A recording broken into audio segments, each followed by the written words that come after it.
Welcome to Questions from the Closet. I'm Charlie Bird. And I'm Ben Shalati.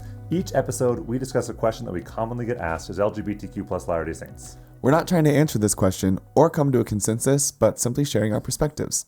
Today's question is, what if I don't fit in either community?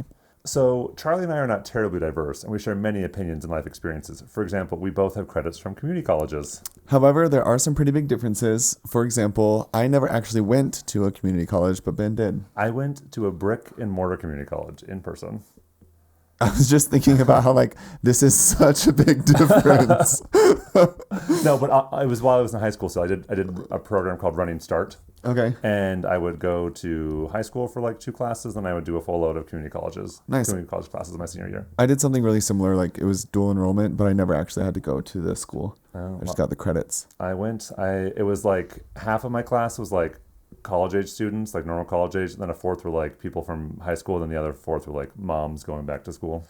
We like to provide a variety of voices and perspectives, so today we're joined by Greg Peterson. Hello, Greg. Hi there. Hey, Greg. So tell us a little bit about you.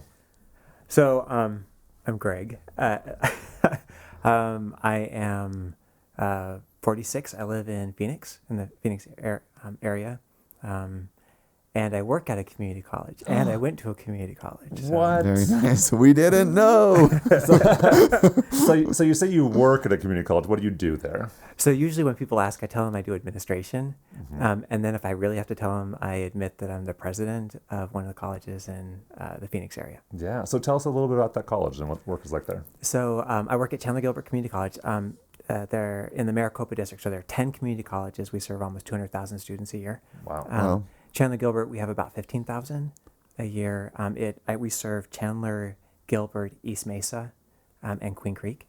So a very large Latter-day Saint community in that space.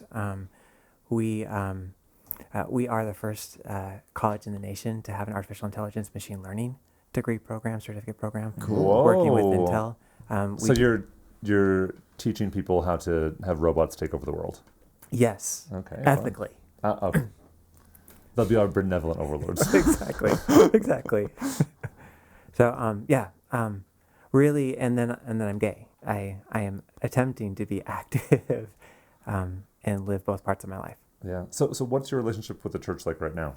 So I am. I guess I would say an active member. I go to church every Sunday. I have a calling. I have to. I lead the music. Apparently, when you're gay, you lead the music. You lead the music. So, yeah. Actually, when the bishop asked, he didn't know. He just said, "So I have a feeling that you could lead the music." I'm like, "Well, I'm gay. If I didn't have musical ability and a sense of fashion, they would take my card away." So. My card's been taken so many times.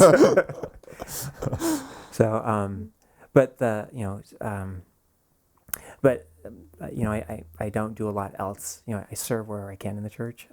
But then I still struggle to feel like I fit in that community at times. Yeah. Yeah. So, Greg, you said you came out when you said you're 46. Tell us about when you came out and why then. So I came out when I was 38. I was early trendsetter. Are you 38? I'm 38 now. Yeah. Nice. And I'm gay, everybody. Surprise! Yay! Quit trying to take his story. For me, I think it's, we're talking a little bit about that sense of fit. For me, I am the aspects of my sexual identity, my religious identity are just interwoven. They're just who I am. So my sexual identity has really influenced how I've experienced the world, how I've seen relationships, my sensitivities, my awareness, just how things have happened and how then I navigate. My religious identity really is my why, my meaning. So making sense of the purpose of why I'm here and what I'm supposed to become. I mean, you can't really take those two apart. Right. But I spent most of my, trying to be a good disciple of Christ. I spent most of my life trying to ignore, remove, leave behind that sexual orientation, and got to a point where I was really in a really dark space. Yeah. And it just couldn't continue in that space. It's I think sometimes we mean well when we talk about all the blessings that come in the future, But for me, I think like others, I kept hearing, then why am I here? You know, if the future is where all the good is, well, then maybe I should stop making a mess of now and just move to then. And so that got me to a point where I needed to accept who I was. So I actually stepped away from the church and dated and fell in love with a guy, and I was in a relationship for a few years. And for me, that was interesting. The other flip side of that was maybe because I'd gotten so good at it for so many years, but I found myself hiding my religious identity in that space. So I think it's been most of my life is trying to figure out how can I be authentic and own all of me. Yeah. So it sounds like there's a real almost like pull between these two communities that you belong to. I do. I think I think so. Thinking about this, so if you're a Harry Potter fan, you think of Hogwarts. Every student gets when students go into the Hogwarts School of Witchcraft Wizardry, they get placed into one of four houses, and it's very distinct. You're either a Gryffindor, Slytherin, Hufflepuff, or Ravenclaw. Which one are you? So that's what I'm going to get to. Okay. No, but which one are you in the Pottermore quiz? I'm Ravenclaw. That makes sense. A college president. Right. You're a Hufflepuff, huh, Ben? Of course. Yeah, me too. Very loyal. But I feel like I'm a Ravenpuff. Okay. Right. I feel like when I look at the characteristics of a Hufflepuff and that kindness and the thoughtfulness and that the sensitivity around the world, that's just as much as me as my books sense and my enjoyment for academia. But the way that Hogwarts is set up is there is no option. You're either one of four. Right. And the way that you resolve that, because Harry Potter's a good example. He was a Slytherin and a Gryffindor. He could have been either. And he had to choose. And he had to choose which one he was more of. Right. And I think that our society is built that way where we say, okay, well, it's okay to be two things, but you have to choose which one you're more of. Yeah. Yeah, I love that. And I actually really relate to a lot of what you're saying. Surprise. But like, it seems like the cultural currents of like being a member of the Church of Jesus Christ of Latter-day Saints and being a gay man, which is how I identify, are so strong. Like both of them like have their own groups, and there's not much crossover, right? It's like you were saying, you choose which one you're more of, and then you stay in that lane. And it's been like I like a past 5 years struggle, I guess, for me to like try to be in the middle space, because and I felt myself pull more to one side or the other at different times in my life. And it seems like if I pull too far to one side, I just feel like there's like a void in me, and my soul, like part of me has to be rejected in order to like fully encompass socially the other part. And then on the flip side, the same thing happens. And so it's kind of like, how do you be a gay member of the church? Like how do you keep these, like this religious identity and this orientation identity and all of like the social elements that come with that, and keep both cards, like we were saying at the beginning. So you felt like you were trying to split your soul and make Horcruxes, and that didn't feel good. Yes. Yeah. And I feel like, I mean, so many people feel that way. I most of the people I talk to feel that way. And we've gotten tons of emails with a question similar to this, like, I don't really feel like I fit in either place. Like, what am I supposed to do? Yeah. So what do you do? Well, that's what we're going to try and figure out. Yeah. So Greg, have there been other times you kind of like felt this distinction between like maybe I don't quite fit in or I don't belong? Yeah, so recently I had an experience that was really interesting for me in this space. So I was invited to attend a special session for the LGBTQ leadership for the Mesa Open House. And so we were in this session, and of course, as you go through the temple, one of the pinnacle aspects of the temple is temple marriage, specifically between a man and a woman. And so, and you're there as like an LGBTQ leader in the community. I was invited as part of an LGBTQ leader in the community. So do they know you're a member of the church? So we started by introductions, and of the group, there was a good number who had either grown up in the church and left, and then there were a few of us that were members actively in the church. And then that makes sense. It's Mesa, right? Right. And then there were a few others that were not affiliated with the church, right? So so there's a mix there, and and I felt like, and then maybe that was part of it, because I felt like I introduced myself. I'm wearing I'm wearing what would have been appropriate church attire. Right? I feel very comfortable having attended in the temple, knowing what this space is. Yeah. A- and and during this tour, it became very apparent that there wasn't a clear connection between the LGBTQ community and the church. That there wasn't a way to reconcile how the LGBTQ community had a connection to the temple. So we talked a lot about the blessings of the temple. I'll be honest, there were moments where I wondered, even when we talked about genealogy and how everyone was connected, if the LGBT, as a gay man, was really even connected within that, because so much emphasis was placed upon that marriage relationship and families from that marriage. So I guess in this moment where I feel like I'm part of both communities, but I can't be one of the communities that I so am. It sounds like this building was a place that also kind of felt like home. It felt familiar. Yeah. And then to feel out of place in that space. Yeah, to feel like I was home, but then it wasn't my home. And then to watch, and then to feel the discomfort and pain of my other community in the room, right? And watching them, and I was so proud. I was so proud of those leaders who were so kind and respectful. For me, as we talk about this peacemaker, right? They were in this space that they could have very easily in our community, in our time right now, very much become contentious, argued points, and instead they were gracious and really acknowledged the beauty and the history of the building and listened very patiently. The whole time where, again, it felt as if we were being othered in that space.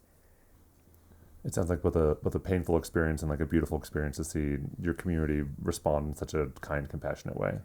Yeah. And work as bridge builders. Yeah, but like almost at the expense of your other community, like by the hand of your other community. And so there was a moment for me that was really hard. So we're about 3/4 through the tour, and we ended up sitting in the celestial room. And normally, and of course they say, well, let's go take a couple of minutes and just sit quietly in the celestial room. And normally that's my favorite part of attending the temple, is that moment of peace, of feeling I can connect to my heavenly parents. And I sat there and I felt so uncomfortable, and I felt so conflicted about, should I even be here with these pieces? And then to walk out and have one of the non-member participants say to me, oh, that was the most lovely experience to sit in that room. I'm so glad we got to do that. And I'm like, yes, I'm so glad you got to do that. And I wish that I could have had that same experience. But today I can't. That's really tough. I'm sorry. Yeah, and thanks for sharing that, Greg. What was it like for you when you like walked out of the temple? Like, what feelings were going on in your head? So I just decided that I am gay and I am a member of the Church of Jesus Christ of Latter-day Saints. And so I walked out trying to find that space again where I was both and where I could be both, because 2 days later, I had volunteered to lead a group of college leaders, and one of my good friends, who is president at Mesa Community College, is lesbian and has a wife and no affiliation with the church. And so I knew I had to now take her through that experience and be ready to understand and care for her experiences as part of that community, and to represent with great respect and love for the church that I have. Yeah, I was happy I had a day job. That's all I'm saying. That's all. Yeah. So Ben, I'm wondering how you have found kind of like synthesis with both of these like conflicting pieces inside you. Well, one of the odd things is like I've spent most of my life outside of Utah, and so then it's like weird that I'm a member of the church, right? And not weird that I'm gay. But of course, I wasn't gay. I didn't let anyone know I was gay till I was older. So when I was working at the University of Arizona, I was doing my PhD work there. I was teaching a Spanish class, as I'm wont to do, and I had to leave early for this like documentary I was going to be interviewed for, and it was about being a gay member of the church. And so I was like, guys, I'm sorry, I got to leave early today. And they go, what are you doing? I was like, well, I have an interview. And they said, was it for a job? I said, no, it's for a documentary. And they said, what's the documentary about? And I said, it's about gay Mormons. And this kid slapped his desk and he said, you're Mormon? And so like being gay wasn't the weird thing. Yeah. and so like there it was like that was the odd thing. But also at the same time, like I was living with two lesbian women, renting a room in their house, and they were just like so thrilled with my life. Like they didn't really care about. They didn't like try and make me have to choose, and they like talked to their friends about me, introduced me to their friends, and it just didn't feel like it was a conflict there. And also, you know, I was, as far as I know, the first like openly gay person in Tucson in the church, and so I was like, I'm just gonna be me, and everyone was just super loving and kind. That wasn't really a problem. But I would say the time where I like felt this conflict was in my last ward in Tucson. I was the ward mission leader. And I didn't really know what to do when I was like meeting investigators. Because do I like tell them I'm gay and then they like have this view that the church is like filled with like super gay affirming? People? Yeah. Or if I tell them I'm gay, are they then going to be turned off because they like the conservative nature of our faith? And almost every time I just kind of just I was like I have to be me. Like I can't. Yeah. Like hiding is going to do no good because at some point they're going to know anyway. Yeah. And one of the investigators who I hadn't met yet at the time came to church, and he was there on the day I came out. And he was like covered in tattoos and had recently gotten out of prison and was like wondering if he was going to belong in the church. And so when I came out, and he said he was looking to see how people responded to my disclosing that, he said all he saw were smiles and nods. He said that's when he knew he could belong to the church. Cool. And so I haven't really felt like a huge disconnect from both communities, just because I feel like I'm just going to be me, and I'm just overly confident. And so I'm going to find a place where I belong. Yeah. I like that. It to me, it sounded like there were kind of two pieces to that, because on the one hand, there's like this strong sense of self. There's this determination to just be yourself, be authentic, not give up parts of yourself just because you feel like other people would be uncomfortable with that.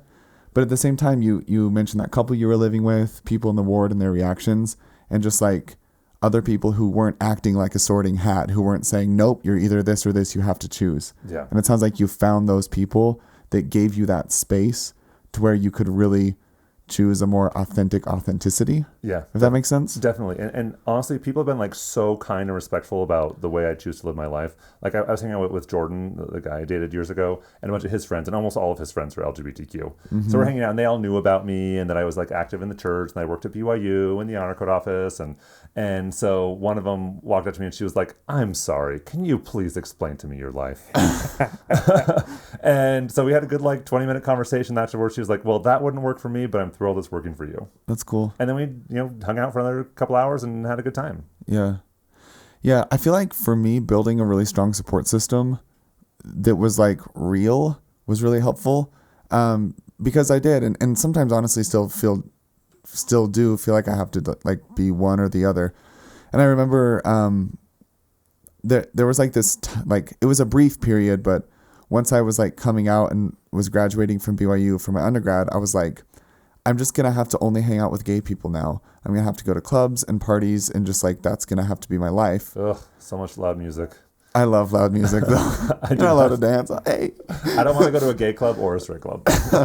But it was just interesting because like that was like a cognitive fallacy, right? Like just because I'm gay doesn't mean I have to like be stereotypical, and just because I'm LDS doesn't. And I don't know, I'm not explaining this well, but just like I thought like I was my own sorting hat. I think that's what I'm trying to say. And that was like where most of the contention within me lied. Load. That's where it lowed within me. And so it was cool to see though, because I had people in my life who were like, you just be you, just do what you want. And they kind of like picked that apart in me and allowed me to have space too. So I like that, like the strong sense of self, but also with other people who allow you to have that authenticity. I think that's important. And I think in my life is I found people who like actually care about me. Right. Regardless of orientation and regardless of religion or spirituality or congregational involvement, that like those people care about you. And those are like the people in your life that you want to have. People who, like, regardless of your religious affiliation or your orientation or how you're interacting with either of those, are going to be there and support you and love you and just cheer when you're happy. For sure. I think that's I think sometimes that's hard to find, and then trying to figure out how you get comfortable with yourself and find others who are comfortable with yourself, and still navigate expectations around you. So I have not had a blessed life with my interaction with my my priest authorities. I feel like I've played a lot of bishop roulette, and I've won a couple times, but in general I've had Vegas odds. And not because anyone was unkind or intended to be unkind, Like malicious. right? But these expectations around what it means to be an active member, what it means to be a child of God, a disciple of Christ, what it means to be, I would even say, a man or a priesthood holder in the church. And Right. and so I think some of it is acknowledgement of there's going to be constant dissonance. To stand in the middle, to be different, is going to lead to tension. And I think when you can find others who can help mitigate some of that tension is where you're most successful. But I don't think the tension ever goes away. Yeah. Yeah, and I think that's a really good point. You know, like, I will get emails in the same day where someone's like, "You are the spawn of Satan. You are leading people to sin," and then other people say, "You are not a real gay person if you were part of that church." Right. Like, I get those emails on the same day, like people from like both extremes being upset with me. I really like what you were saying about the tension, and I've talked to many people recently who are just like, I just want all of this to go away. And it almost seemed like for me, when I was wanting all of the tension and pain and confusion to go away, it almost became bigger, because I was just like, leave, and I was just like so focused on that tension and like the negative aspects or the difficult parts of it. But now that you're saying that, I feel like once I accepted that tension and was like, there's growth from tension. Like this is weightlifting, this is bodybuilding, this is soul building, right? It's difficult, but it helps me grow. That's when it like A, became more manageable, but B, became more of a blessing than a curse. And for me, as I've learned that I don't have to own the tension. It's not my tension. I have to Explain that more. So I don't create the challenges that other people have with me. Okay. And I've learned, so I'm an administrator. People are typically mad at me at some level. Like it's just part of my job, right? I make difficult decisions for a lot of different people. So I've learned in that time that usually when people are mad at me, they're not mad at me. I'm not important enough in their life that they even really think about me. It's not like they wake up in the morning and like, oh, I hate you. You're like, come on, President Peterson, how dare you be such a terrible person? Right. It's just the issues that I represent or I'm part of. So the more I understand that when I'm hanging out with my LGBTQ friends and something about the church comes up, this tension, it's not about me. Right. When I'm in church, and I swear sometimes it's like, I won't tell you that I'm gay, but if you keep hounding me because we think in the church that small talk is the weather, your job, and your dating status. Right. Right. Well, I mean, at some point, if you keep asking, I'm going to tell you I'm gay. Right. And that makes you uncomfortable. I can't own that. Yeah. That's so the tension's there, and I have to acknowledge that I have to live with that tension. But I think it's easier when I can let go of the burden of feeling like I'm responsible for the tension. Yeah, I like that. Yeah. And what has the tension done for you? Like, how has it been a positive in your life? So I'm a true community college champion. I just love what we do. And I attended BYU, and BYU is a wonderful institution, and universities are. BYU was built for the best of the best in our academic system. I mean, if you think about the grades, the experiences you have to be admitted, the community college, our joke is we're highly selective. We only take the top 100% of applicants. Right? So you can, as Ben said from his examples, you can come back anytime in your life at any age. You can decide today to sign up for classes tomorrow. I mean, we're really an open institution. And what I've learned is we have to meet people where they are, right? If we truly believe in education, education will change people's lives, we have to meet them where they are, not expect them to come to us. And this tension has taught me that I need people to meet me where I am, and then I need to return that same courtesy and meet people where they are in this space. Yeah. So if we were like put that into like a church context, whoever wants to affiliate, how are we going to make space for them? How can we take them as they are? And same thing with, you know, LGBTQ folks, like in that community, like how can we take someone who might be religious? How can we make sure that they feel that they can come as they are? Yeah. Can I be that guy for a second? Yeah. So, Brene Brown. I read Braving the Wilderness like right before I came out publicly, and it actually ended up being a real blessing because I've felt a lot of connections to her research and writings. But I have like 2 quotes from this book that I kind of want to weave together with a story. The first is the concept of belonging so fully to yourself that you're willing to stand alone in a wilderness. And I love that idea. I think it speaks to that self-assurance you were talking about, Ben, of just like, I belong to me, and I choose what that looks like. And then there's this other quote that I think was just really powerful and maybe a little bit cheesy, but I liked it. Who doesn't love cheese? She said, "There will be times when standing alone feels too hard, too scary, and we'll doubt our ability to make our way through the uncertainty. Someone somewhere will say, 'Don't do it. You don't have what it takes to survive the wilderness.' This is when you reach deep into your wild heart and remind yourself, 'I am the wilderness.'" And again, I just think that's so powerful. Like when there's all this like contention and tension and like ambiguity, you're like, this is me. Like I got this because I am this. And I remember a few months after I came out, I was scheduled to perform at Love Loud, and AT&T was doing this Young Heroes campaign, and I felt like a rock star. Like I was like, wow, I'm so cool and I'm gay. And I went to Pride, and they were like following my journey to like the Love Loud stage and doing like a mini documentary series. And so there was this film crew that was there from LA, and I had a makeup artist, and I was like, wow, I'm so cool. And I'm like wearing this cute outfit and like leading this Pride float. And I was like, I was so confident in my orientation. And it was more than just like this, I feel attractive and cool. It was just like, I can't believe I'm so confident in owning this aspect of me that I had always pushed away or demonized. And I was walking down the street, and I was like, wow, like it was such this fulfilling moment. And I was just moving right along. And as I was going, I saw a steeple. It was in Salt Lake. I saw a church steeple, and I was like, oh my gosh, it's Sunday. And then it was so funny because all of that like exuberance deflated. And I was like, I want to be at church. And it was so weird. Like I'm like feeling like a superstar gay, but I'm like, there's a piece of me that's missing because I know what day it is.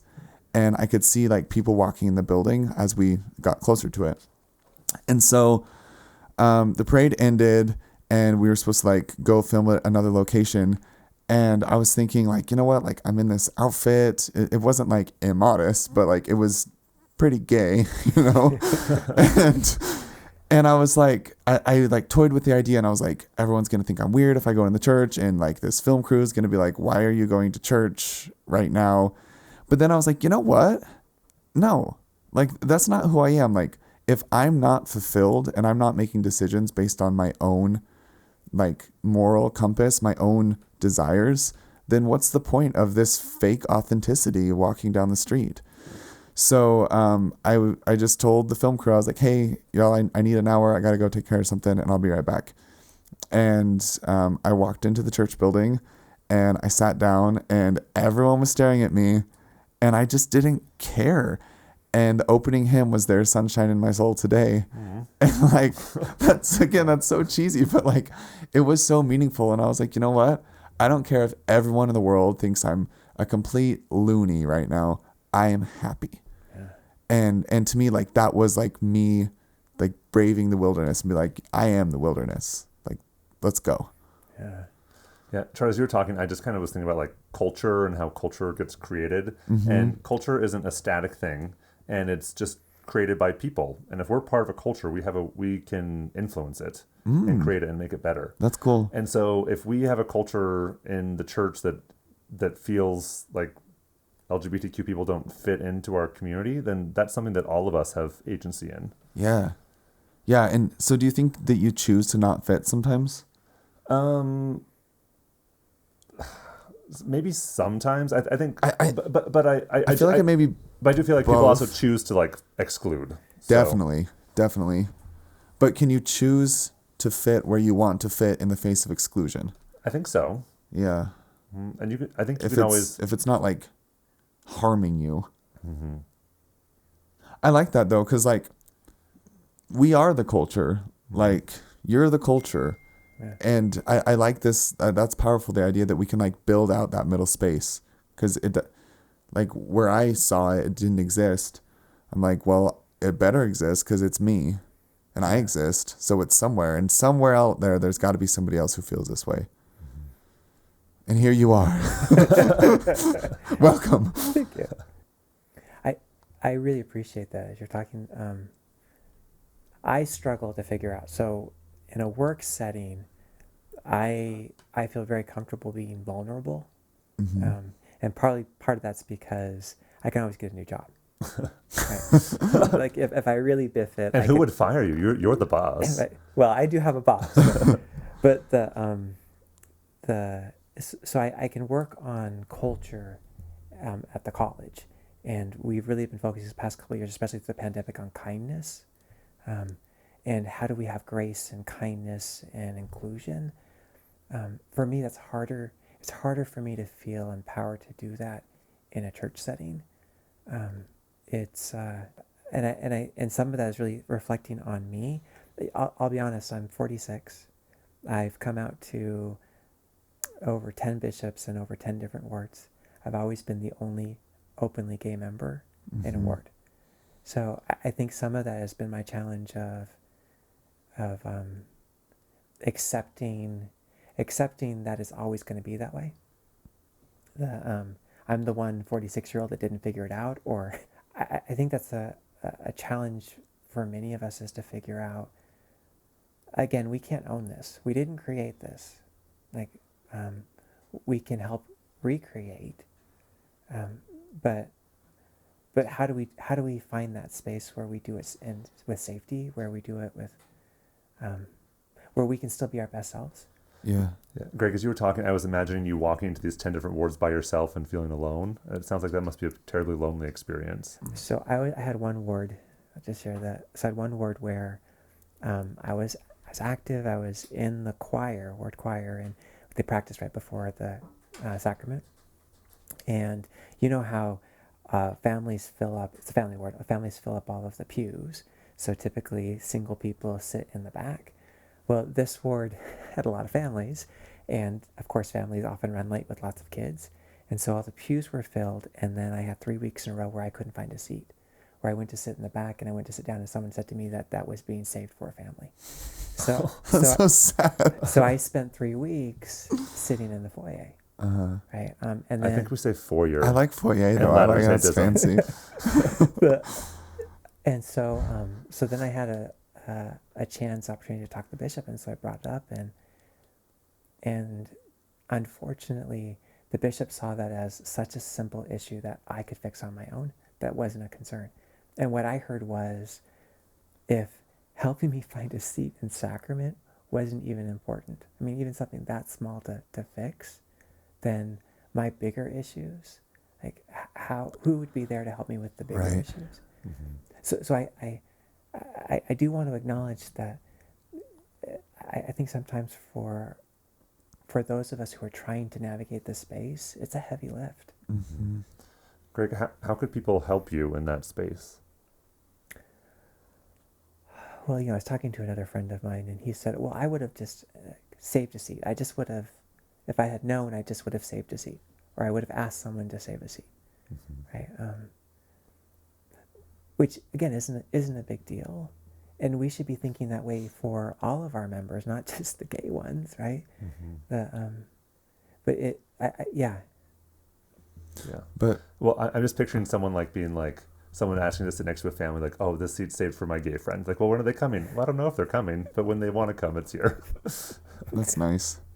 Yeah. And I guess to do that, like, membership as a whole is going to have to think of LGBTQ plus individuals as part of the membership, as part of the children of God. And one thing that stood out to me from your original story was you were saying that, like, it felt like a disconnect. Like, here you are, a member of the church, but, like, because you were there with, like, the gays, right? The queer people, you were, like, viewed as not. Yeah. And, like, we can't afford to do that anymore. Because how, like, these preconceived notions about what a disciple of Christ looks like are excluding disciples of Christ from being part of us. How cool would it be if, like, I showed up to church and someone said, no, I'm saving this for my family, and they were saving it for me. Like that, Oh, yeah. right? That I was seen as part of their family, not the Yeah. the random gay dude or the, But, I like your story way better than mine. but it's like, yes, you can sit here because I'm saving it for my family. yeah, And that's you. Oh, that's pretty. yeah. Have you gotten to have that experience where you felt like people were making space for you? I'm still navigating that. I have friends, typically not my word, but I have friends that I rely on that help me, remind me that I'm valued, I belong. I find, and there's a comment that Charlie you made in your last podcast that really resonated with me. I find that as long as I act straight, that it's a safe place in the Word. Yeah. And I don't think people realize, like, so I love to travel, but I can't talk about my travel because I did a lot of it with my ex. And so, and I can't erase him from all of those Well, experiences. and you shouldn't have to. Right. And so I find myself not talking about, and so then I find myself, well, if I can't talk about that, I can't talk about this. And so as I censor, I close down more and more. Yeah. And so what you get at church from me is just a sliver, like, right? Because I'm trying to figure out where to be safe. I'm trying to figure out how to navigate this space because I want to belong. Yeah. And I'm not going to tell you I'm not gay, right? Like I've gotten that far. I'm going to own who I am. But I think that next space of unpacking that with other people is hard. Yeah. If it doesn't feel fair that all that weight of figuring out how to fit in is put on you. Mm-hmm. That doesn't feel fair. I've had very different experiences in wards. Like my last ward in Tucson, there were at least 5 families that I had like an open invitation to sit with them. And so people were like sad I didn't sit with them. So, but I'm a hoot at church. So, and in that way, I've just been really lucky to just have like landed in really affirming places. And you know, I wish all of your wards could be that way too. Yeah. And it shouldn't have to be your job to make sure that you feel like you belong there. I'm going to get a sticker that says BMLB, be more like Ben. No. Just land luckily in places where I landed. You know, I was reading 4th Nephi last night, which is like one of my favorite like books of scripture. I think it's so fascinating. And I came across that pretty well-known, well-quoted verse in verse 17 where it talks about there were no ites among them. There were no others. And I was thinking about that last night, and I don't think that, well, I don't feel like that's referring to there weren't different people, because there were. Like, there were different tribes and different peoples, but I felt that it more meant that there was a mutual support and respect among all people, regardless of difference. And when I'm thinking of like identities and marginalization, like identities matter when they influence the way you're viewed and treated, right? That's when it like becomes like a blinking light, right? Yeah. And so I think to have this Zion mentality, the way to do that isn't to be like, well, your identity doesn't matter because we're all the same. It's to say, you know what? We're different, and I see your differences. And I understand that you're coming to church alone and maybe a little bit, you know, scared, like in a vulnerable spot. And I'm going to make that space for you. And I really would just love to see like a community at large that's like these 5 families, Ben, that want you to sit by them, where that everyone has a space on the pew, but not just in the pew, like everywhere. Like everyone has that full space. Yeah, and we're talking about LGBTQ people like we're the one of 99 that Christ would go after and make sure we have a space for. Greg, you work in a community college where a lot of people might feel like the one. Who are the other kinds of people you encounter who might feel like they don't belong or fit in? So we have, I really appreciate you saying that, Ben. I think for me, one of the greatest blessings of being gay is being able to see others who don't fit. Especially in a community college setting, we have some of our students of color that struggle. Our Native students have lower success rates. Our African American male students. And there's a reservation just south of Chandler, yeah? Yeah, so there are 22 tribal nations in Arizona. So we have one of the largest populations of American Indians in the nation. The 25 and up. So if you're older and you're coming back to college, it's hard. You're balancing family, other commitments. It's a really difficult space. We find that students who have socioeconomic issues, right, and so they're having to work more. I mean, that's a significant challenge. So students who attend part-time struggle. We have seen across, and I know BYU's experience as well, it's a national phenomenon of student mental health and well-being. So we're having more students who are struggling with anxiety, who are struggling with depression. There's these spaces of how do you feel like you're not enough in your head and still feel like you're enough on campus. I think I think there's so many things that we carry in our community that if we can meet people where they are, and just because I meet you where you are doesn't mean that I have to step in and be in that and own that same space or adopt that space with you, right? I did student conduct as part of my career. I still deal with the big ones, and I've got students who have done things that they should not have done, and we're never going to condone those experiences. And yet I want them to be happy. I want them to be successful. And so for me, in that moment, even if I feel like what they've done is completely wrong, it's more important that they learn and grow and be successful. That's what matters in that. Not that I get to go home and say I was right and I'm a better person because I never did that.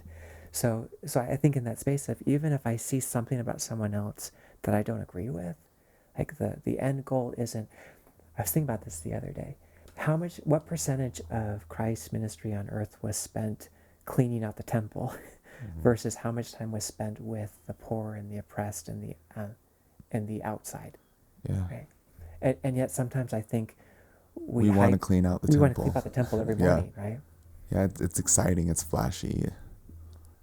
So Greg, I'm imagining some listener who's like, these are great stories, this is nice, but I still don't feel like I fit in. Like, I don't feel like I fit in as Larry is saying. I don't feel like I fit in as an LGBTQ person. What advice or counsel would you have for someone who just really feels like they don't fit in either space? Oh, golly. Well, first of all, be really careful about role models, because none of us are great role models. Like, we're all human and we just are trying. I think that's important. For me, the fundamental thing is the relationship with our Heavenly Father. Right? I had to get to a point where it didn't matter what anyone else thought. I knew that God loved me, and I didn't believe that for a really long time. And so once I got to a space where I knew at the end of the day, it didn't matter how I was treated, didn't matter where I belonged or didn't belong, that I belonged to God and that He loved me. That had to happen for then other people to enter my life and for me to see those opportunities. So really feeling that ownership that God has over you, that God claims you. Yeah. And along with that, I'm thinking like there's a lot of ways that my faith, my spirituality, and my orientation push against each other. But there's also some ways where they just work so harmoniously.